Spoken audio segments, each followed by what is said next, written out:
Screen पे एक tweet देख रहे हैं। ये ट्वीट अभी चर्चा का विषय बना हुआ है। कौन है ये बंदा जो चाहता है कि भारत टुकड़ों में बट जाए? यहाँ तक कि क्या ये नाटो का अधिकारी है जिसकी वजह से इतनी चर्चा हो रही है? भारत को तोड़ने की बात क्यों हो रही है? एससीओ की मीटिंग के बाद अब एक नया तमाशा क्या खड़ा हो रहा है, जानेंगे कौन है ये और इससे पहले ये कौन कौन से कांड कर चुका है, कहां से है। तो ये ऑस्ट्रिया से है। चल रहा है हमेशा की तरह वर्ल्ड मिरर के इस एपिसोड में जानने को मिलेगा बहुत कुछ, इसलिए वीडियो को अंत तक जरूर देखें। अभी अगर आप देखेंगे ना तो स्क्रीन पर सिद्धांत सिब्बल एक काफ़ी जाने माने पत्रकार हैं, उनके ट्वीट को भी आप देख सकते हैं, जिसमें इस ट्वीट को किया गया और कहा गया कि देखो नाटो इनलार्जमेंट कमेटी के चेयरमैन भारत पर क्या कह रहे हैं। भारत पर ये कह रहे हैं कि भाई भारत को डिसमेंटल कर दो और एक्स इंडिया के रूप में बदल दो, क्योंकि नरेंद्र मोदी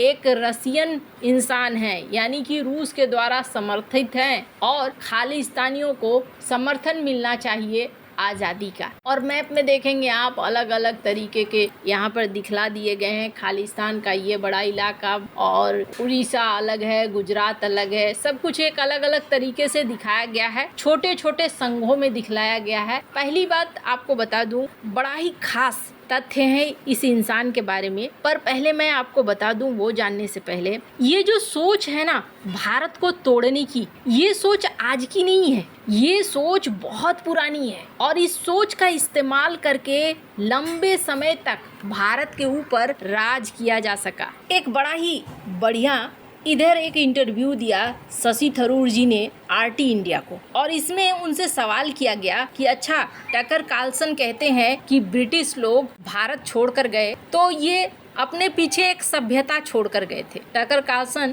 अमेरिकी पत्रकार हैं, काफ़ी नाम है इनका, तो इनको लेकर इन्होंने बड़ा अच्छा आंसर दिया। इन्होंने कहा कि ब्रिटिश जब आए थे भारत में तो भारत में सिविलाइजेशन था, भारत उनके छोटे से द्वीप से कहीं ज़्यादा सिविलाइज्ड था। वो हमारे यहाँ 200 साल रहे, लेकिन उन्होंने कभी भी ऐसा कुछ भी नहीं बनाया जो भारत के ताजमहल की तरह हो। बहुत ही बढ़िया आंसर दिया। दरअसल जब अंग्रेज भारत आए ना तो उन्हें एक चीज दिखा, और वो चीज दिखा कि इनको तोड़ो, जब तक नहीं तोड़ोगे तब तक राज नहीं कर सकोगे। डिवाइड एंड रूल की नीति शुरू हो गई थी 1905 में ही, जब लॉर्ड कर्जन आया और लॉर्ड कर्जन ने हिंदू मुस्लिम विभाजन को बढ़ावा देना शुरू कर दिया और कई प्रांतों को तोड़ा गया, खास करके बंगाल में विभाजन किया गया प्रांतों को जाति के आधार पर। इसके बाद भी समस्याएं बढ़ती रही। 1940 में लाहौर प्रस्ताव आ गया, 1942 में फिर से इसी तरीके का समर्थन मिला। एक ब्रिटिश अधिकारी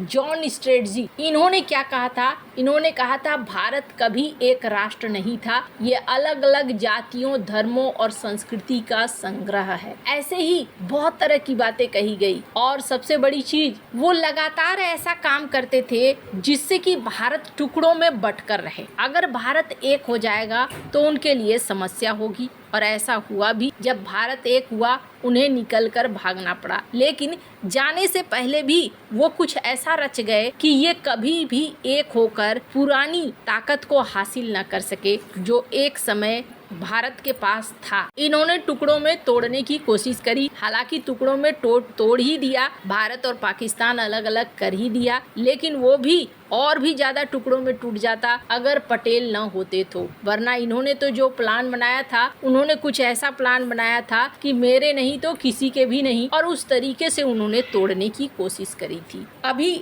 एससीओ की मीटिंग हुई है और एससीओ की मीटिंग के बाद इस तरह की ट्वीट के बाद कई तरह के प्रश्न उठने शुरू हो गए हैं। स्क्रीन पर आप देख सकते हैं क्रिस ब्लैकबर्न, इन्होंने भी इस ट्वीट को शेयर किया और ये कहा नाटो के हार्ड लाइन फंडामेंटलिस्ट अब भारत को टारगेट करना शुरू कर रहे हैं और ये भारत को निशाने पर ले रहे हैं। अब मामला क्या है पहले जानिए, जानकर बहुत ही आश्चर्य होगा इस शख्स के बारे में जानने के बाद। इन्होंने सीधे सीधे कहा कि भारत के टुकड़े कर दो। इस यूरोपीय नेता, ऑस्ट्रिया कहाँ पर है ये आप देख रहे हैं मैप में, ये है ऑस्ट्रिया। ऑस्ट्रेलिया नहीं, ऑस्ट्रिया। अब ये पीएम मोदी को रूस समर्थक तानाशाह कह रहे हैं और कह रहे हैं कि एक खालिस्तानी समर्थक हैंडल के साथ इन्होंने 2 घंटे चर्चा की और इस बात की वकालत ये कर रहे हैं कि भारत को टुकड़ों में तोड़ देना चाहिए, जैसे भारत स्वतंत्रता से पहले था। और फिर इन्होंने तर्क दिया कि ऐसा करने से पंजाब का एक अलग राष्ट्र होगा, एक अलग खालिस्तान का निर्माण हो सकता है, जो कि नरेंद्र मोदी के कब्जे से मुक्त होगा। सबसे पहले ये शख्स है कौन? गुंथर फेलिंगर। ऑस्ट्रिया में इनका जन्म हुआ। अर्थशास्त्री है, राजनीतिक कार्यकर्ता है और सोशल मीडिया में ये काफी प्रभावशाली है। ये ट्वीट इसलिए भी बहुत ज्यादा चर्चा में आया क्योंकि इसे ऐसे देखा गया कि नाटो के किसी अधिकारी ने ये बयान दिया है, जबकि मामला क्या है? दरअसल ये एक ग्रुप का चीफ है। कौन से ग्रुप का? Austrian committee for NATO enlargement का। अब इसमें होता क्या है, पहली बात आपको बता दूं, ये एक ऐसा कमेटी बना है जिस कमेटी का काम ये है कि ये कमेटी मांग कर रही है कि ऑस्ट्रिया, कोसोवो, यूक्रेन और बोस्निया में इन्हें शामिल किया जाए। अब इस कमेटी में कितने लोग हैं और क्या ये सचमुच में नाटो का अधिकारी है? पहली बात आपको बता दूं, जिस तरीके से इस बंदे ने अपना प्रोफाइल बनाया है उस तरीके से लगता है कि ये नाटो का अधिकारी है, लेकिन ये नाटो का अधिकारी नहीं है। इसने जो एक कमेटी बनाई है उस कमेटी में भी कितने मेंबर हैं ये किसी को पता नहीं है। कहा जाता है